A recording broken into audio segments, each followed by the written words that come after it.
Ten Haag is set to stay on as the Manchester United manager after discussions with the board. Do you think it's the right decision or the right choice for the club? Let us find out. Let me know your opinions in the comment section. Hi guys, welcome to Click Sports. My name is Sean. Hello sports fans! Your most anticipated sports brand is in town. Click Sports. Click Sports is your one-stop sports platform that gives you a day-to-day insight on happenings in the world of football, basketball, and combat sports, both locally and internationally.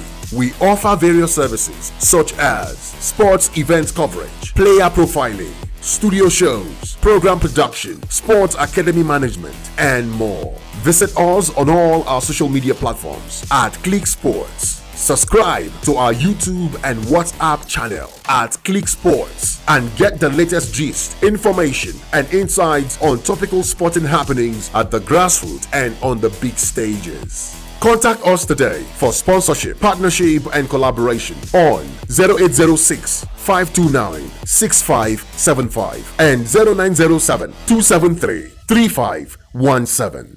Click Sports. We explore the game.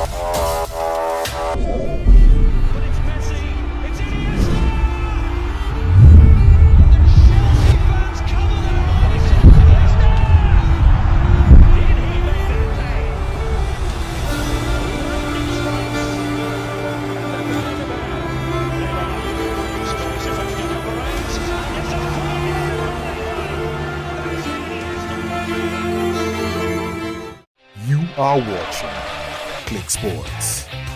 Click to explore the games.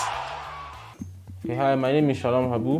Without any further ado, let's jump into our video for today. Right, and Ten Haag will remain as the manager of United after holding talks with the club's higher-ups. They have decided to continue the project with him and try to give him a chance to remain as the club manager and to continue his development of the team and to also see how the team can progress under him. Now, one of the main reasons why they decided to allow him was obviously for the recent FA Cup victory that they had, defeating Manchester City in the FA Cup final. But also, they also did consider the fact that over the course of the season, Manchester United had a total of 65 injuries over the course of the season, and this affected the team and affected the manager's selections throughout the season. So this could have been a big factor in why Manchester United did have a poor season. So as a result, the club have decided that okay, because he had so many injuries to deal with, it could have affected the team and it could have made it hard for him to select a good team. Because we did see at a point in time, Casemiro was playing in defense.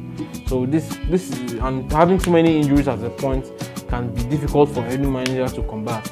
So them, they said this might have been a big factor, and they said he's still a good manager, he's still good for the club. The players some players, majority of the players, the young players do like him. And yes, it will be a good choice for them to continue.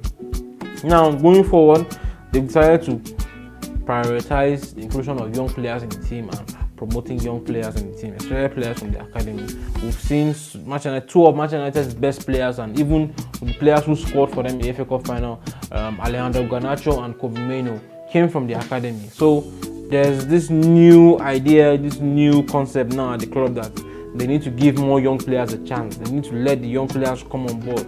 If you look at the similar thing who happened at Arsenal, one of the things when Micheal Olise came into the club, he decided to go along with the young players who were coming in, players like Bukayo Saka, Nketiah, and Smith Rowe, and they've repaid the club well, and they've been able to, with the combination of some of these young players and some good quality talent from all around Europe, the team has been able to progress. So Manchester United do intend to prioritize young players going forward, and they intend to give young players a chance to come into the team and show what they can do in order to help the development of United back to the promised land, back to where they should be, which is at the top of the English table and also doing well in Europe and winning the Champions League. So what am I going to say about this? This is good for Manchester United. In my view, when you're trying to play a project like this, things are not going to go the way you expect them to.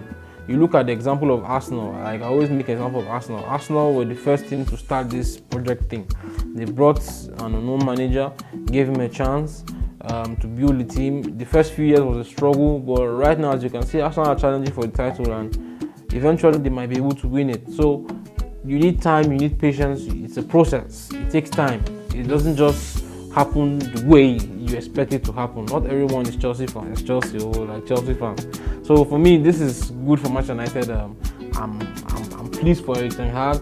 I'm happy for him that he remains the manager of the club, and I do believe that they will succeed eventually by being able to have faith in the manager and give him time and trust to implement his ideas and to keep building the squad in his own image. Eventually they will get there, and that's the formula, and they are following the formula. Good for them. Let us hope that the next upcoming season they can make a bit of progress. I don't expect them to go on and win the league, but at least they should be able to make some progress. They finished 8th last season. Yes, can they make it back into the top 4?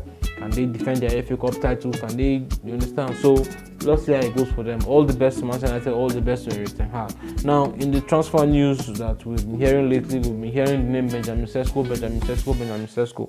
For those of you who don't know, Benjamin Sesko is a Slovenian international 21-year-old who scored 14 goals in 18 appearances for RB Leipzig last season. He's one of the highly talked about young players in the world football nowadays, and he has been a target for Arsenal, Chelsea, and Manchester United. Now they've been having their eye on him and wanting to sign him. Although he has decided to extend his contract with RB Leipzig, to stay on at RB Leipzig to continue his development. He has chosen not to leave the club this window so soon. He has decided to stay at the club to continue his development and to help him and to also take his time, not to rush into going to a big club, but to take his time where he is now, develop a little bit more before he finally makes the move to a bigger club. So for me, this is good. This is good for him. He realizes that he's good enough, but he's not in a rush to move to a big club yet. He wants to take his time to develop himself, to improve certain things in his game, and then eventually before he makes the jump to a bigger club. Good for him. The people who are advising him, I think that they've done well for him, and they've given him good ideas, and he has taken it on board. And good for RB Leipzig as well. They get to keep a good player for another season. So that's just about it. Good for him. Let's hope that everything goes well and eventually he does well next season, and then eventually gets a move to the big club, the right club that will help him play his game and also showcase what he's good at. In the other news, we have Micheal Olise of Crystal Palace, who is still a transfer target for Chelsea and Manchester United. Now, my question to you guys is, where should he go for the betterment of his career? Which move is better for him? Should he go to Chelsea? Should he go to Manchester United? Where is better? Or should he remain at Crystal Palace? Because Crystal Palace did well last season.